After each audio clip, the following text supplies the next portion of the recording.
વડાપ્રધાન નરેન્દ્રભાઈ મોદી આજે એક દિવસ ગુજરાતમાં વિતાવશે. પોતાના વતનમાં ગાંધીનગર, અમદાવાદ, વાવ, થરાદ જિલ્લાની તેઓ મુલાકાતે છે.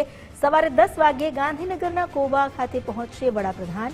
કોબા તીર્થ ખાતે સમ્રાટ સંપ્રતિ સંગ્રહાલયનું ઉદ્ઘાટન કરશે. ત્યારબાદ 12:45 સાણંદમાં કેન્સ સેમિકોન પ્લાન્ટનું ઉદ્ઘાટન કરવામાં આવશે. સાંજે 4 વાગ્યે વાવ, થરાદના નાણીમાં જનસભાને સંબોધન કરશે. 20,000 કરોડના પ્રોજેક્ટનો શિલાન્યાસ અને લોકાર્પણ કરાશે. વડાપ્રધાન નરેન્દ્ર મોદી કોબા અને નાણીમાં જનસભાને સંબોધન કરશે.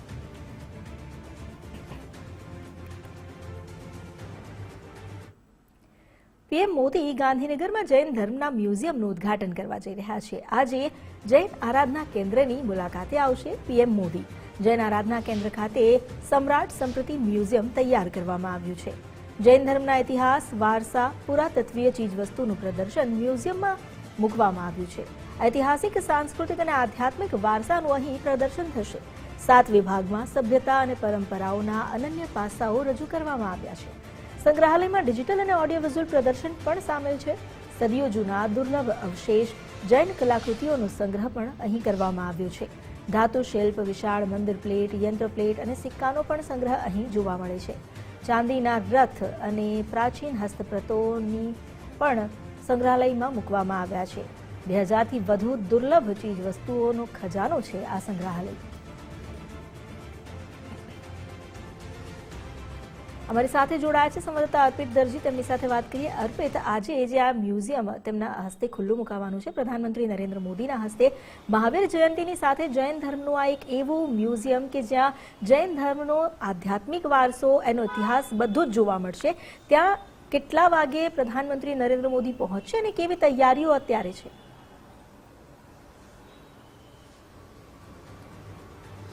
પ્રધાનમંત્રીનો આજનો ગુજરાતનો પ્રવાસ એ સૌથી મહત્વનો દિવસ છે, કેમ કે તેઓ અમદાવાદ, સાણંદ અને પછી બનાસકાંઠા, વાવ, થરાદ જિલ્લામાં પણ પહોંચવાના છે. આપે જે ઉલ્લેખ કર્યો કે જે જૈન ધર્મના મ્યુઝિયમની વાત છે, તો એમાં પણ પ્રધાનમંત્રી પહોંચવાના છે. આખા કાર્યક્રમની એમની વાત કરવામાં આવે તો બરાબર તેઓ સવારે 9:40 પીએમ મોદી અમદાવાદ એરપોર્ટ પહોંચવાના છે અને ત્યાંથી સીધો ગાંધીનગરના કોબામાં જૈન આરાધના કેન્દ્ર પર પહોંચવાના છે, કે જ્યાં 10 વાગે જૈન ધર્મના સમ્રાટ સંપ્રતિ મ્યુઝિયમ ખુલ્લું તેઓ મૂકવા જઈ રહ્યા છે. એટલે આજે મહાવીર જયંતિ છે. મહાવીર જયંતિના દિવસે આ શુભ કાર્ય થવા જઈ રહ્યું છે. એટલે જૈન સંપ્રદાયમાં પણ ઉત્સાહ અને ઉમંગની લાગણી હાલ જોવા મળી રહી છે. સાથે સાથે અન્ય કેટલાક મહત્વના કાર્યક્રમોમાં પણ પ્રધાનમંત્રી નરેન્દ્ર મોદી હાજરી આપવાના છે, જેમાં સાણંદનો એક કાર્યક્રમ સૌથી એક મોટો છે, કેમ કે થોડા સમય પહેલા, એટલે એકાદ મહિના પહેલા તેમને માઇક્રોન સેમિકન્ડક્ટર પ્લાન્ટનું લોકાર્પણ કર્યું હતું અને આજે પણ તેઓ સાણંદમાં એક મહત્વપૂર્ણ પ્લાન્ટનું લોકાર્પણ તેઓ કરવા જઈ રહ્યા છે અને સેમિકોન પ્રોજેક્ટ આજે તેઓ ખુલ્લું મૂકવાના છે. એટલે ઇન્ડસ્ટ્રીયલ ડેવલપમેન્ટ, એટલે ઔદ્યોગિક વિકાસની દ્રષ્ટિએ જોઈએ તો આ એક મહત્વનું પગલું છે, મહત્વનું એક ઇનિશિયેટિવ છે, એક મહત્વની કામગીરી છે કે આજે લોકાર્પણ થવા જઈ રહી છે. એ ઉપરાંત બનાસકાંઠા જિલ્લાની વાત કરીએ કે જ્યાં હું હાજર છું, તો આજે નવો તૈયાર થયેલો, એટલે કે બનાસકાંઠા જિલ્લામાંથી અલગ પડેલો વાવ, થરાદ જિલ્લો અને એમાં લાખણી તાલુકાનું નાણી ગામ કે જ્યાં એરફોર્સ સ્ટેશન આવેલું છે, ત્યાં વિશાળ જનમેદનીને સંબોધવાના છે. એટલે આખા દિવસની વાત કરીએ તો પ્રધાનમંત્રી મોદીના આજે જેટલાય કાર્યક્રમ છે એ પૈકી સૌથી મોટો અને મહત્વનો એક કાર્યક્રમ આજે વાવ, થરાદ જિલ્લાના નાણી ગામે થવાનો છે, કે જ્યાં એરફોર્સ સ્ટેશન આવેલું છે, ત્યાં વિશાળ જન મેદનીને તેઓ સંબોધવાના છે. એક વિશાળ ડોમ તૈયાર કરવામાં આવ્યો છે, જેમાં લગભગ 60,000થી વધારે લોકો સમાવેશ થઈ શકે એ પ્રકારની આખી વ્યવસ્થા કરવામાં આવી છે. કોઈપણ પ્રકારની કચાશ બાકી ન રહી જાય આખા કાર્યક્રમમાં, એનું ખાસ ધ્યાન રાખવામાં આવ્યું છે. કાર્યક્રમની વાત કરીએ તો, બંદોબસ્તની વાત કરીએ તો આજના દિવસમાં જે વાવ, થરાદ જિલ્લામાં એમનો કાર્યક્રમ છે નાણીમાં, તો ત્યાં એક એડિશનલ ડીજી, એક આઈજી, 9 એસપી, 21 ડીવાયએસપી, 58 જેટલા પીઆઈ અને 167 પીએસઆઈ, કુલ મળીને લગભગ 2,500થી વધારે પોલીસ કર્મીઓ આ કાર્યક્રમ પર બંદોબસ્તમાં તૈનાત રહેવાના છે.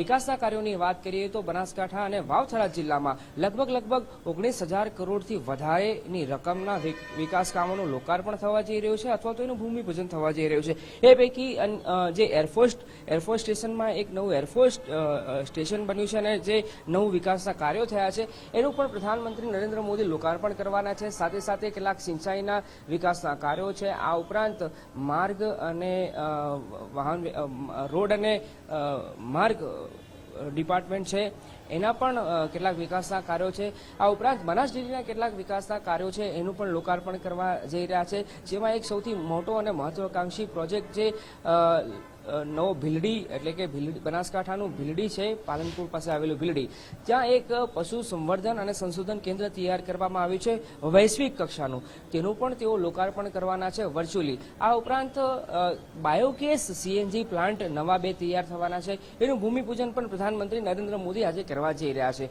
એટલે ન માત્ર બનાસકાંઠા કે ન માત્ર અમદાવાદ કે સાણંદ, પણ આસપાસના જેટલા વિસ્તારના લોકો છે એમના માટે પણ જેટલાય પ્રોજેક્ટ છે એ મહત્વના બની રહેવાના છે. કેમ કે વિકાસના કામો જ્યારે થતા હોય છે ત્યારે માત્ર જે તે વિસ્તાર પૂરતા સીમિત નથી રહેતા, કેમ કે ત્યાં રોજગારીનું સર્જન થાય છે, અન્ય અલગ અલગ ઓપોર્ચ્યુનિટી પણ ત્યાં ઊભી થતી હોય છે. એટલે માત્ર જે તે જિલ્લા પૂરતા આ વિકાસના કાર્ય સીમિત નથી રહેવાના, અન્ય જિલ્લાના લોકોને પણ આનો સીધો અથવા તો આડકતરી રીતે લાભ થતો હોય છે. એટલે આજનો દિવસ પ્રધાનમંત્રી નરેન્દ્ર મોદી જ્યારે ગુજરાતનો પ્રવાસ કરી રહ્યા છે ત્યારે આ મહત્વનો દિવસ છે કે જેમાં અલગ અલગ કાર્યક્રમોમાં તેઓ હાજરી આપવાના છે. આજના દિવસમાં સૌથી પહેલો કાર્યક્રમ જૈન ધર્મનો જૈન સંપ્રદાયનું જે મ્યુઝિયમ છે એ ખુલ્લું મૂકવાના છે, અને તેમનો અંતિમ કાર્યક્રમ જે વાવ થરાદ જિલ્લાના લાખણી તાલુકાના નાણી ગામે થવા જઈ રહ્યો છે. એરફોર્સ સ્ટેશન પર વિશાળ એક જગ્યા આવેલી છે, ત્યાં લગભગ 60,000થી વધારે લોકોની કેપેસિટી વાળો ડોમ તૈયાર કરવામાં આવ્યો છે, અને ત્યાં જેટલા લોકો આવનાર છે એમના માટે તમામ પ્રકારની નાની નાની બાબતોનું ધ્યાન રાખી અને વ્યવસ્થા કરવામાં આવી છે. લગભગ 4:30થી 4ની આસપાસ પ્રધાનમંત્રી અહીંયા પહોંચવાના છે અને તેઓ વિશાળ જનસભાને સંબોધન પણ કરવાના છે. એટલે સૌની નજર એના પર પણ રહેલી છે કે જ્યારે પ્રધાનમંત્રી નરેન્દ્ર મોદી બનાસકાંઠા આવતા હોય અને એમાંય અલગ જિલ્લો પડ્યો છે વાવ થરાદ, કે જે સૌથી પહેલું બોર્ડરનું ગામ આવે છે. બનાસકાંઠા જિલ્લાથી વાવ થરાદ જિલ્લો અલગ પડ્યો, એનું સૌથી પહેલું ગામ આવે છે ડીસાની ખૂબ નજીક આવેલું છે નાણી ગામ. તો એ ગામમાં જ્યારે પ્રધાનમંત્રી નરેન્દ્ર મોદી પહોંચવાના છે ત્યારે વાવ થરાદ જિલ્લાની સાથે બનાસકાંઠા જિલ્લાના લોકો પણ એ જનસભામાં હાજર રહેવાના છે. એટલે કે આ પ્રકારનો આખો કાર્યક્રમ પ્રધાનમંત્રી નરેન્દ્ર મોદીનો આજે રહેવાનો છે.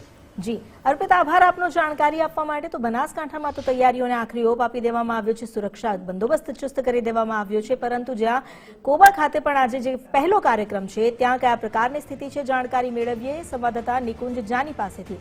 નિકુંજ, સૌથી પહેલો કાર્યક્રમ કોબામાં મહાવીર કેન્દ્ર ખાતે જ્યાં મ્યુઝિયમનું તેઓ ઉદ્ઘાટન કરશે, કેવી તૈયારીઓ આખરી ઓપ આપી દેવામાં આવ્યો હશે?